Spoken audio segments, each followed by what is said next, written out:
에, 바울은 로마서를 마무리하면서 성도들을 향한 안부를 당부하지요. 돌아보라는 거예요. 서로를 살피라고 권면합니다. 그러던 중 잠시 멈추고 로마 교회 성도들에게 한 가지 경계를 시키는 것을 볼 수 있습니다. 당시 그들이 직면하고 있는, 또 직면할 수밖에 없고 또 교회에 심각한 도전이 되는 거짓 교사들에 대한 경고입니다. 거짓 교사들. 당시 초대교회는 사도와 선지자들을 자칭하면서 교회를 돌아다니는 순회 사역자들이 있었습니다. 바울은 교회가 이런 거짓 교사들을 어떻게 경계해야 하는지, 또 이들을 어떻게 대해야 되는지를 경고합니다. 말미에 이 일을 짚고 넘어가는 것은 이 문제가 그만큼 중요한 까닭이겠지요. 오늘날은 다를까? 사실 오늘날도 이런 위험과 어려움은 똑같이 산재해 있다고 생각합니다. 오늘 우리 시대에게도 적지 않은 그런 교훈을 준다고 생각해요. 왜 이 문제를 그렇게 강조하느냐? 또 이것을 바울이 짚고 넘어가느냐? 그만큼 교회와 개인의 신앙생활에 끼치는 영향이 큰 까닭입니다. 자칫 그들로 인해서 개인의 신앙이 무너지는 것은 물론이거니와 교회가 무너질 수도 있는 까닭입니다. 그래서 바울은 한마디로 교회가 깨어 있으라는 거죠. 깨어서 그런 자들이 얼마든지 교회 안에 올 수 있고, 교회를 어지럽힐 수 있고, 너희들의 삶을 무너뜨릴 수 있고, 교회를 분열시키고 잘못된 길로 가게 할 수 있다라고 경계시키는 것입니다. 그들은 어떤 사람들입니까? 17절에 보면 그들이 어떤 자들인지를 이렇게 경고하고 있죠. 17절을 다시 한번 같이 읽읍시다. 시작. 형제들아, 내가 너희를 권하노니 너희가 배운 교훈을 거슬러 분쟁을 일으키거나 거치게 하는 자들을 살피고 그들에게서 떠나라. 성경의 교훈을 거슬러서 분쟁을 일으키고 거치게 하는 자들이다 라고 표현합니다. 분쟁을 일으키고 거치게 하는 자들. 분쟁이란 분열과 다툼, 불화를 조성하는 거겠죠. 그런 것들을 조장합니다. 거치게 한다. 무슨 말이냐? 남들을 유혹해서 넘어지게 한다는 말이에요. 바르게 신앙생활하지 못하도록 그를 유혹해서 정도에서 벗어나게 하고 진리에서 벗어나게 하는 것을 말합니다. 즉 거짓 교사들의 특징이 무엇입니까? 교회를 분열시키고 불화를 조성합니다. 그리고 사람들을 진리에서 멀어지게 하고 정도에서 벗어나도록 그들에게 자꾸 뭔가 유혹을 해요. 그 앞에 자꾸 뭔가를 놓습니다. 그러니 어찌하란 말이죠? 그들을 살펴서 그들에게서 떠나라 라고 말합니다. 잘 살펴서 그들에게서 떠나라. 살피고 라는 단어를 보면 잘 관찰하는 거예요. 예의주시하라는 것입니다. 혹여나 우리 공동체 가운데 우리 주변에 그런 사람들이 없는지를 관찰하고 항상 깨어서 주시하고 있으라 라는 뜻입니다. 또 이들에게서 떠나라, 돌아서라, 그들을 보면 외면해라. 혹여나 네가 알고 있고 접하고 있는 사람이 그런 사람이라면 그 자리에서 그 사람에게서 돌아서서 그들과 거리를 두라. 이런 뜻이에요. 이들의 목적이 뭘까요? 왜 이들은 교회 안에 들어와서 교회를 분열시키고 사람들을 자꾸 넘어뜨리고 유혹할까요? 18절에 이렇게 말합니다. 이 같은 자들은 우리 주 그리스도를 섬기지 아니하고 다만 자기들의 배만 섬기나니. 우리 주 그리스도를 섬기지 아니하고 다만 자기들의 배만 섬기나니. 이들의 목적은요, 그리스도를 섬기는 데 있는 게 아니에요. 그들의 입술에는 그리스도가 있고 예수를 입에 달고 살지 모르지만 그들은 그리스도를 섬길 목적이 아니에요. 그들의 목적은 뭐예요? 자기들의 배를 섬기는 데 있다고 말합니다. 자기들의 배를 섬긴다. 자기들의 만족을 위해서 한다는 거죠.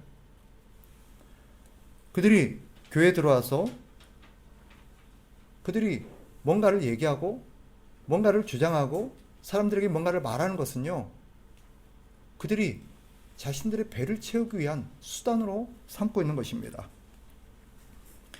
특별히 신자들이 이들을 분별해서 멀리 해야 될 이유는 이들이 순진한 자들을 유혹하고 있다고 말합니다. 순진한 자들을 미혹하고 있다라고 말해요. 어떻게 미혹합니까? 순진한 자들을 어떻게 미혹하지요? 18절 후반부에 보세요. 이렇게 말하죠. 교활한 말과 아첨하는 말로 순진한 자들의 마음을 미혹하느니라. 교활한 말과 아첨하는 말. 여기서 말하는 교활한 말이라는 단어가 우리가 기대하는 것과 조금 달라요. 교활한 말을 찾아봤더니 헬라어로 이런 뜻을 갖고 있습니다. 부드럽고 다정한 말. 우리가 생각하는 교활함과 좀 다르지요? 이들은 교활한 말로, 즉 부드럽고 다정한 말로 그들에게 다가와서 얘기를 합니다. 얼마나 부드럽고 다정한지 거부감이 없어요. 친근하게 느껴지고 이 사람이 나를 아주 위하고 있구나 하는 생각이 듭니다. 진리의 말은 날카롭고 거친 면이 있습니다. 그래서 진리는 때때로 사람들을 불편하게 해요. 그 사람의 양심을 찌르기도 하고 그 사람의 마음을 힘들게 할 때도 있습니다. 무엇보다도 사람들이 제일 예민해하고 불편해하는 그들의 삶의 어두운 부분을 지적해내고 죄를 지적해내고 그 사람들의 마음에 생채기를 냅니다. 진리가 그런 일을 해요. 그래서 때때로 진리는 사람들의 마음을 불편하게 하고 사람들의 귀를 힘들게 합니다. 반면 교활한 말은요, 사람들의 마음을 아주 편하게 해줍니다. 듣기가 참 편해요. 사람들의 입장에서 말하고 그 사람들의 기분을 거스르지 않기 위해서 말합니다. 심지어 상대의 잘못된 죄와 잘못된 정도를 벗어나고 진리를 벗어난 행동까지도 관대함과 이해함으로 그들을 대합니다. 다 이해한다는 거예요. 충분히 그럴 수 있다는 거예요. 그러니 얼마나 다정다감하게 들리겠습니까? 아첨하는 말이라는 것은 뭐냐? 아첨하는 말이라는 것을 찾아봤더니 이런 뜻을 갖고 있습니다. 찬양하고 축복하는 말. 찬양하고 축복한다는 거예요. 상대를 막 칭찬해주고 상대에게 막 그가 붕 뜰 수 있는 기분 좋게 해주는 말을 하는 거예요. 그를 높여주는 말을 하는 거예요. 즉 정리해보면 이들이 접근하는 것은 우리가 생각하는 것처럼 거북스럽고 불편한 게 아니에요. 누가 들어도 다정다감하고 기분 좋게 해줘요. 내가 마치 대단한 사람이 되고 내가 아주 훌륭한 신앙인이고 내가 신앙생활을 아주 잘하고 있고 내가 하나님 앞에 복을 받을 수밖에 없는 그런 삶을 살고 있고 내가 잘 돼야 되는 것이 당연한 것 같고 내가 모든 사람의 중심이 되고 내가 제일 귀중히 여김을 받아야 되고 내가 주인공이 돼야 될 것 같은 그런 사람으로 만들어요. 그러니 얼마나 기분이 좋겠어요. 그런데 어떻습니까? 교회가 나를 그렇게 대해주지 않는 것 같아요.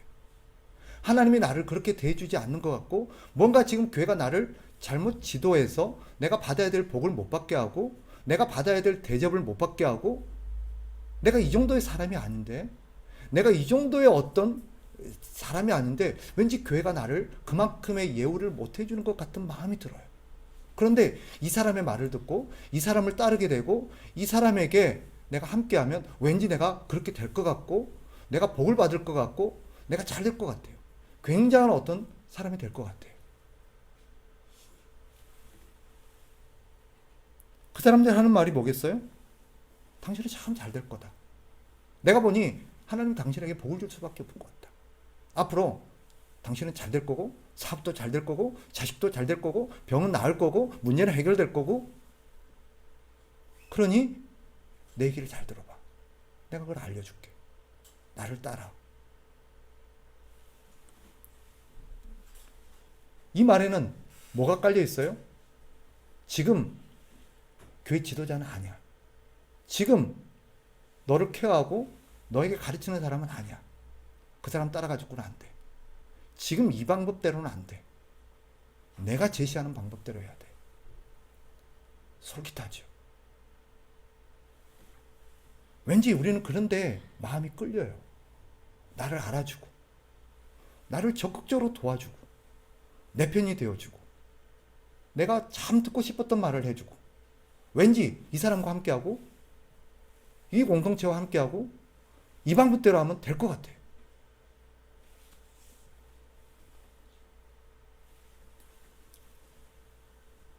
그렇게 순진한 자들을 미혹한다고 말합니다. 순진한 자들이 누구예요?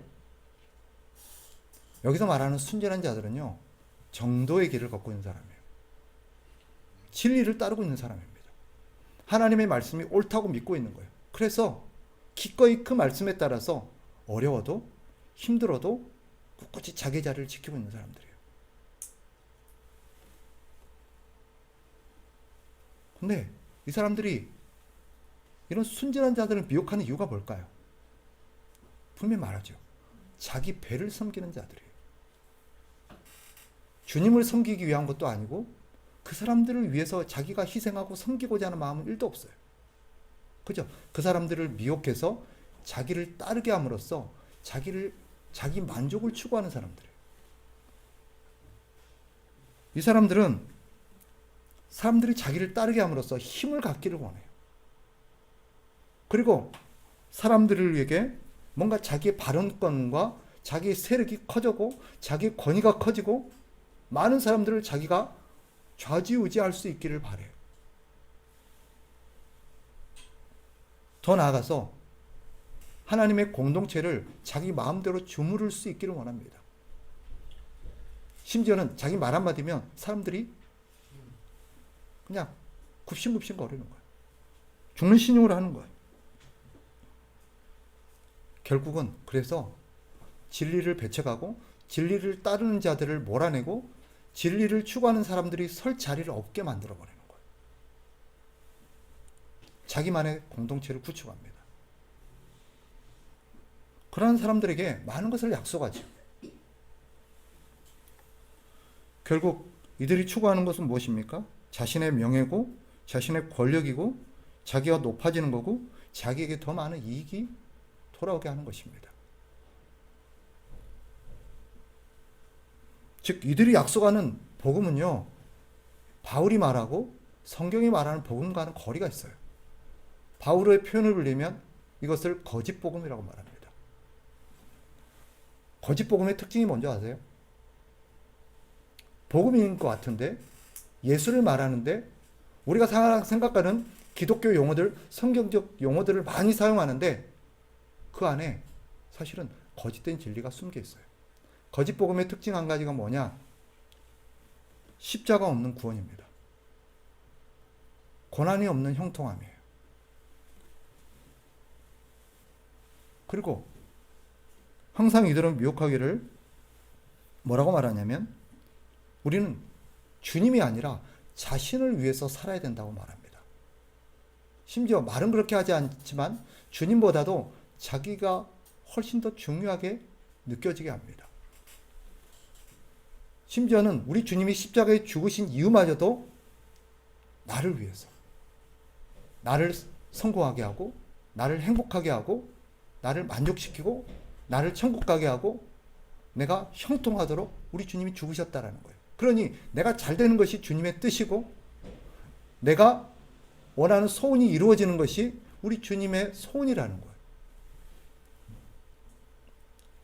당연히 고난받고 병에 걸리고 가난하게 사는 것은 주님의 뜻이 아니라고. 그것은 하나님을 잘못 섬기고 있는 증거고 하나님 앞에 사랑받지 못하는 증거고 하나님 앞에 복을 받지 못하는 증거라는 거예요. 복 받으면 그러면 안 된다는 거예요. 복 받은 사람의 모습은 그게 아니라는 거예요. 복 받으면 병에 걸리면 안 되고 가난하면 안 되고 고난이 있으면 안 되고.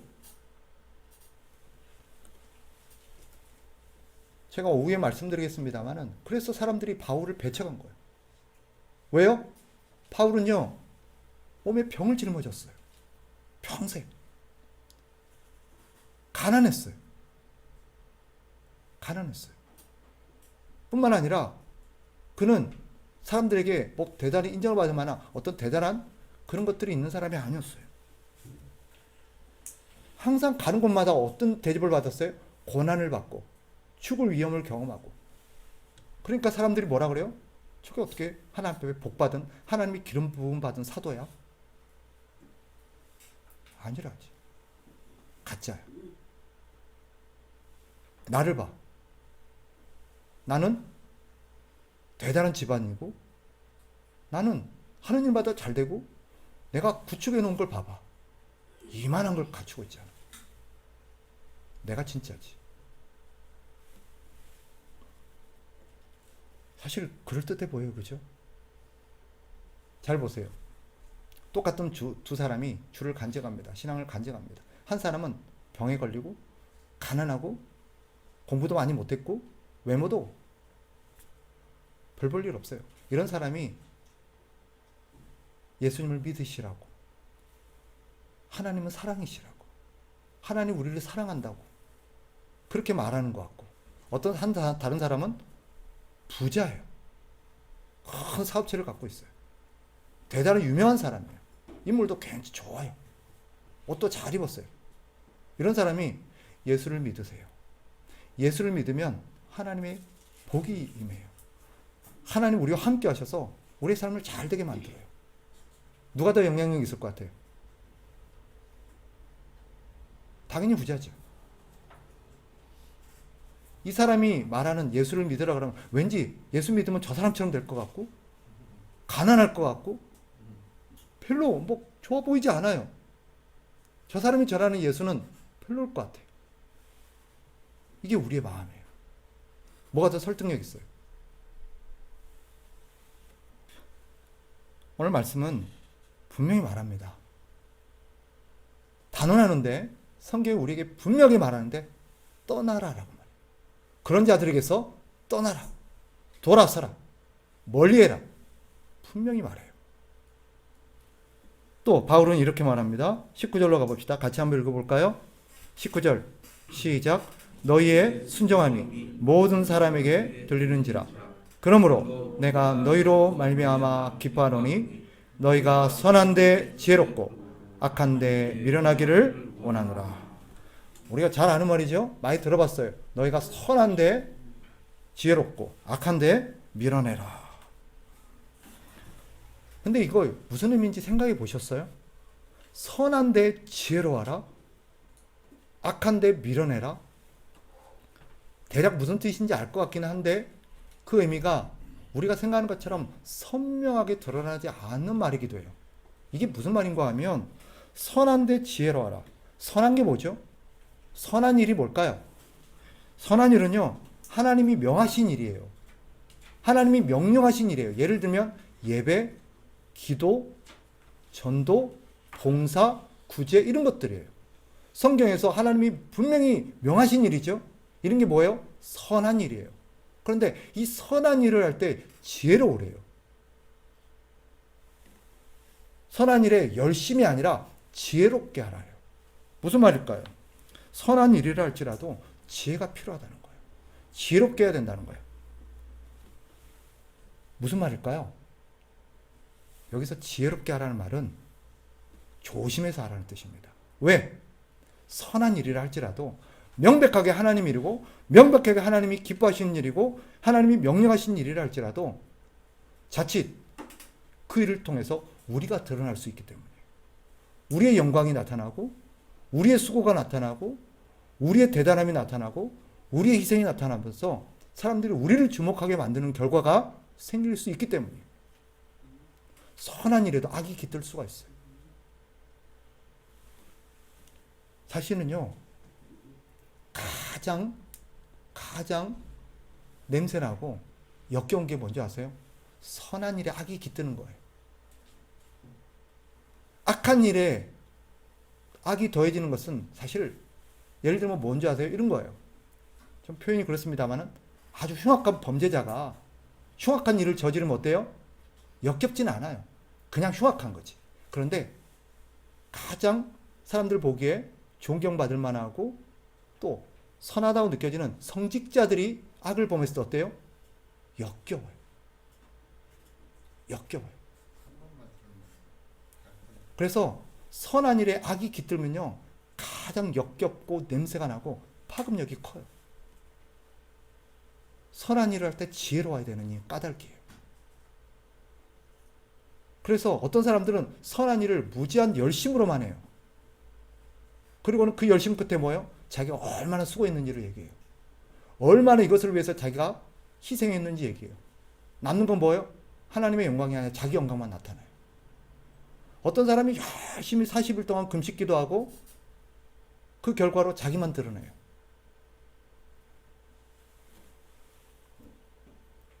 이걸 오늘 본문의 표현을 빌려서 하면요, 그 선한 일에도 하나님의 지혜가 지혜롭게 하지 못하면 결국 자기 배를 채우는 결과가 주어질 수 있다는 거예요.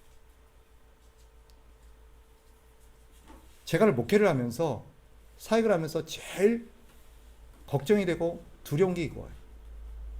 가장 선한 일이라는 가장 거룩한 자부심을 가지고 하는 일 속에 냄새나고 역겨운 내 배를 추구하는 어떤 일들이 있지 않을까 하는 거죠. 그래서 내 사역의 동기와 섬김의 동기와 목회의 동기들을 살펴야 되는 거예요. 다른 사람들에게는 거룩한 선한 일을 가장하고 있지만 그 안에 아주 냄새나는 역겨움이 자리하고 있을 수 있어요. 뭐요? 자기 배를 추구하는 탐닉이죠. 악한 데 미련하래요. 악한 일이 뭐예요? 하나님이 미워하시는 일이고 하나님의 뜻에 반대되는 일이겠죠. 그러나 여기서 말하는 것은 뭐냐면, 어디에 강조점이 있냐면 이 성도들에게 드리워진 유혹을 말하는 거예요. 이게 악한 일이에요. 즉 성도들에게 아까 뭐예요? 거짓 교사와 거짓 복음과 거짓 가르침들이 우리에게 자꾸 다가와요. 그리고 우리를 유혹해요. 그럴 때 어떻게 하라는 거예요? 미련하라는 말은 뭐예요? 여기서 미련하라는 단어를 찾아봤더니 이런 뜻이에요. 순결함을 잃지 말라는 거예요. 순결함을 잃지 말라는 거예요.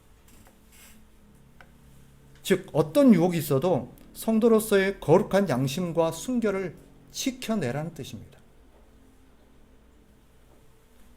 살다 보면요, 참 많은 유혹에 우리는 봉착합니다. 때로는요, 그냥 우리가 생각하는 나태함과 불의함과 이런 것보다도 사실은 우리를 더 힘들게 하고 더 우리를 잘 넘어뜨리는 것은 뭐냐면 거룩함 속에 숨어있는 유혹들일 때가 많아요. 그래서 이런 경우는요, 어디서 많이 나타나냐면 교회 열심히 있는 사람들에게서 많이 나타나요. 열심히 섬기고 나서 열심히 봉사하고 주를 위해서 많이 수고하고 나서 사실은 우리가 하나님 앞에 잘못된 것을 추구하거나 잘못된 길로 빠지는 거예요. 옆에서 유혹하겠죠? 당신 정도면 존경받을 만하고 귀한 자리에 갈 만하고 교회에서 당신을 예우해 줄 만하고 하나님이 당신한테 복을 줄 만하잖아. 근데 왜 이렇지? 어떻게 당신 같은 사람이 교회에서 귀중히 여김을 못 받아? 어떻게 당신 같은 사람이 하나님 앞에 복을 못 받아? 이건 뭔가 잘못됐어. 이건 뭔가 잘못됐어. 그 원인을 어디서 찾아요? 교회가 당신에게 잘못하고 있는 거야. 교회가 당신을 잘못 지도하고 있는 거예요. 하나님이 지금 당신의 걸 잘 모르고 있는 거예요. 그러니 이 방법이 지금 아니라는 거예요.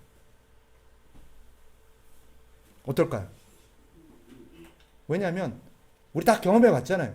열심히 수고하고 많이 수고하고 주를 위해서 많이 우리가 애를 썼을 때 은근히 그에 대한 보상에 대한 어떤 목소리들이 우리한테 나와요.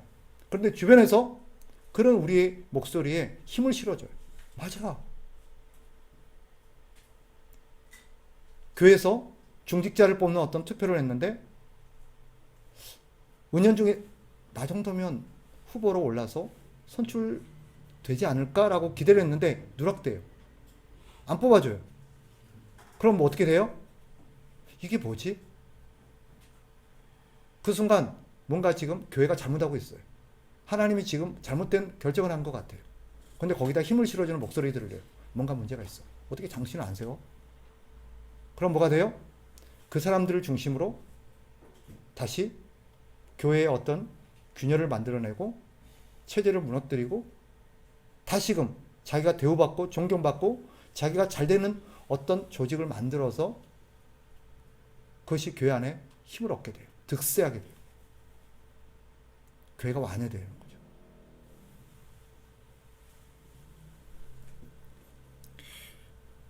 그래서 바울이 우리에게 이런 무서운 우리 안에 침투해 있는 거짓 복음과 거짓 선지자들에 대해서 경고하는 거예요. 바울은 우리에게 중요한 주님의 약속 한 가지를 상기시킵니다. 20절로 가봅시다. 20절 같이 한번 읽겠습니다. 시작. 평강의 하나님께서 속히 사탄을 너희 발 아래에서 상하게 하시리라. 우리 주 예수의 은혜가 너희에게 있을지어다. 여기 두 가지의 하나님의 약속이 들어있습니다. 첫째는 하나님은 반드시 사탄을 심판하실 거다 하는 거예요.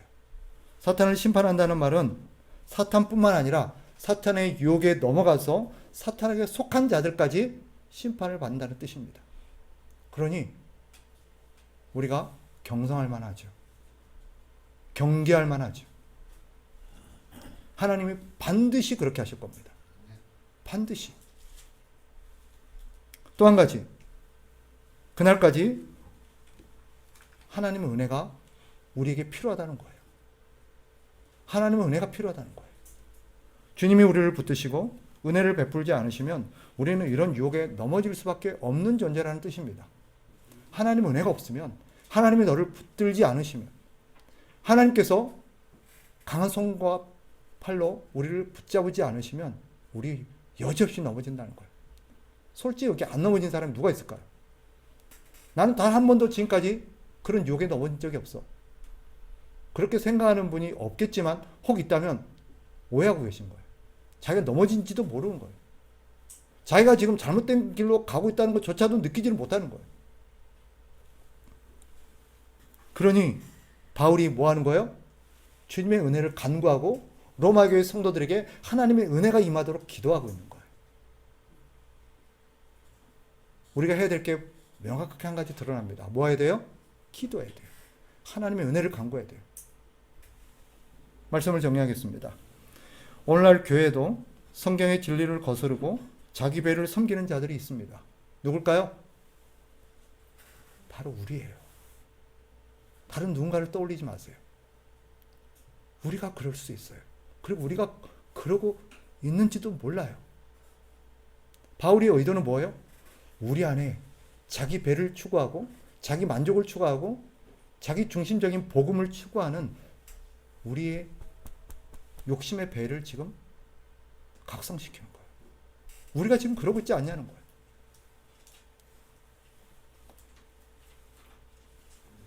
자기 배를 섬기는 자들이 누구입니까? 자기의 만족을 위해 신앙생활을 하는 사람들입니다. 주님의 기쁨보다 자신의 기쁨을 더 추구하고 자기의 만족을 더 추구한다면 그가 바로 자기 배를 위해서 섬기는 사람입니다. 성경이 이런 자리에서 떠나라, 돌아서라, 멀리해라 라고 경계합니다. 머물러 있어서는 안 돼요. 혹여나 우리가 그 자리에 있다는 걸 발견했다면 그 자리를 떠나셔야 돼요. 아니면 함께 망합니다. 한 번은 모세와 아론이 하나님의 공동체를 섬기고 있을 때 고라와 그 일당이 반기를 들었어요. 하나님을 대적했어요. 그를 추종하는 무리들이 적지 않았습니다. 왜 그들이 따랐을까요? 우리가 지금 이 정도 대우를 받을 사람들이 아니라는 거예요. 우리가 지금 이 정도의 대우와 이 정도의 어떤 예우를 받을 사람이 아니라는 거예요. 우리는 더 높은 예우와 더 귀중한 역할을 받을 수 있는 사람인데 모세와 아론이 우리를 잘못 지도하고 있다는 거예요. 그러니 우리가 그런 자리를 되찾아야 된다는 거예요. 반기를 들었어요. 하나님이 고라와 그 일당을 심판하십니다. 그때 하나님께서 모세와 아론을 빨리 보내셔가지고 하신 말씀이 있어요. 뭘까요? 그 주변 사람들에게 하는 얘기예요. 빨리 그 자리를 떠나라. 빨리 이곳을 떠나라라고 말합니다. 그 자리에 함께 있다가는 같이 망해요. 결국 무슨 일이 벌어졌어요? 그들이 그 자리를 확 떠나자 땅이 갈라져서 그를 삼켜버렸어요. 불이 나와서 그들을 살라버렸어요.